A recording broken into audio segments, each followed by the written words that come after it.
Patay ang isang 74 na taong gulang na lola matapos masunog ang kanila bahay sa Sogod, Cebu.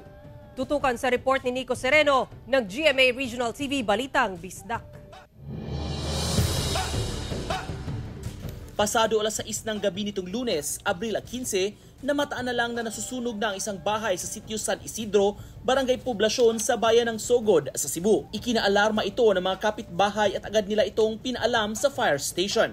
Nagtulong-tulong pa ang mga tao at mga kaanak na i-rescue isang 74 na taong gulang na lola na mag-isang nakatira sa bahay. Isinugod pa sa ospital ang lola dahil sa natamo nito mga paso sa katawan, ngunit kinalaunan ay namatay din. Pagdating sa lugar sa lawas sir na, ako nga nagsukam tagdugo.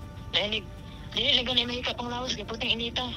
Inaalam pa ang sanhi ng sunog pero ayon sa BFP investigator, isa sa kanilang tinitingnan ay ang posibleng koneksyon sa kuryente.